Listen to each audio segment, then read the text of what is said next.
네, 부동산 시장의 악화가 지속되면서 중소건설사의 부도가 연이어 발생하고 있습니다. 급등한 원자재 값에 따른 공사비 상승과 부동산 PF 대출 이자를 감당하지 못하고 무너지고 있는 것으로 보이고 있는데요. 산업이부 서청석 기자와 자세한 이야기 나눠보겠습니다. 안녕하십니까? 네, 안녕하세요. 네, 먼저 지난달에도 또 부도한 중소기업이 나왔습니다.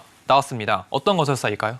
네, 올해 전국에서 중소건설사들의 부도가 계속해서 이어지고 있는데요. 지난달에 또 하나의 건설사가 부도 처리됐습니다.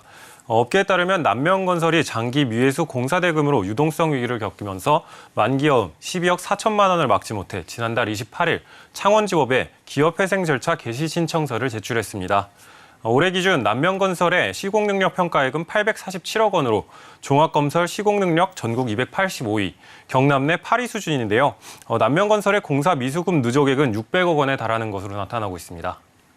이런 상황이라면 남명건설 말고도 다른 중소건설사들도 상황이 좀 똑같을 것 같은데 좀 어떤가요? 네, 부동산 시장의 냉각기가 길어지면서 올해 11월까지 전국에서 13곳의 건설사가 도산했는데요. 소규모 건설업체 폐업도 늘고 있습니다. 국토교통부 정보시스템에 따르면 건설업체 폐업 신고 건수는 올해 모두 496건으로 지난해 같은 기간보다 67% 증가했는데 이는 2006년 이후 17년 만에 최대치입니다. 네, 중소건설사와 이 건설업계가 왜 이렇게 힘든 걸까요, 지금? 네, 부도와 폐업이 증가하는 이유는 미분양 증가와 공사비 상승, 또 부동산 PF 사태로 인한 자금 경색이 발생했기 때문으로 분석되는데요. 미분양 물량이 많은 지방 건설업계에선 자금난을 호소하는 건설업체가 많습니다.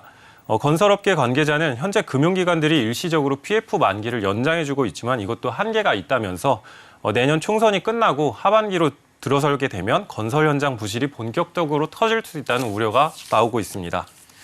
예, 이 부동산 프로젝트 파이낸싱에 대해서 언급을 해주셨는데 이 부동산 PF 연체율이 급등하고 있는 게 이야기가 최근에 이슈가 좀 많이 나오고 있습니다. 이게 어떻게 된 건지 좀 자세히 설명해 주시죠. 네, 그렇습니다. 부동산 PF가 상당 부분 몰려있는 저축은행에서 위험 신호가 커지고 있는데요. 상위 5개사 저축은행의 3분기 기준 부동산 PF 연체율이 1년 만에 3배로 급등했습니다. 저축은행 업계에 따르면 5개사의 9월 말 기준 부동산 PF 연체율은 6.92%로 지난해 같은 기간보다 4.52%포인트 올랐습니다. 이 기간 5개사의 부동산 PF 연체액은 173억 원에서 576억 원으로 증가했고 또 부동산 PF를 통해 지급한 신용공여액은 약 2조 9천억 원에서 2조 8천억 원가량으로 줄었습니다. 네, 부동산 PF 연체율 좀 한순간에 부쩍 뛰어들었다는 그런 느낌이 강하게 들고 있는데 이런 상황을 좀 어떻게 해석하면 좋을까요? 네, 부동산 PF라는 게 쉽게 말해서 은행이나 저축은행 등 금융권에서 건설사가 진행하는 프로젝트의 사업성만을 보고 대출을 해주는 걸 뜻하는데요. 네. 과거 부동산 시장이 좋을 땐 이렇게 사업성만으로 대출을 받아도 프로젝트가 끝난 뒤 자금 회수가 쉬워서 부동산 PF를 받아 사업을 진행하고 분양 후에 갚는 게 일반적이었습니다. 하지만 강원도 레고랜드발 PF 사태가 터지면서 부동산 PF의 자금 회수 신용도가 떨어졌고 또 PF 대출은 줄고 또 부동산 시장 부진이 겹치면서 기업들이 부동산 PF 대출을 갚지 못하게 된 겁니다. 부동산 PF 연체율이 오른다는 건 현재 자금 유동성에 어려움을 겪고 있는 건설사가 많아지고 있다는 걸로 해석할 수 있습니다.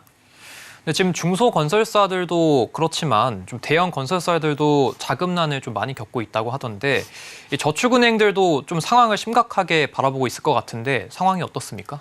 네, 현재 금융감독원에선 저축은행의 자금 건전성 지표에 촉각을 기울이고 있는데요.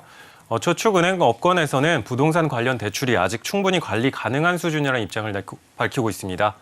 저축은행 증황에는 3분기 저축은행 실적 및 향후 전망 자료를 내고 연체 증가 등에 따른 선제적 리스크 관리를 위해서 대손 충당금을 적립했다고 설명했습니다.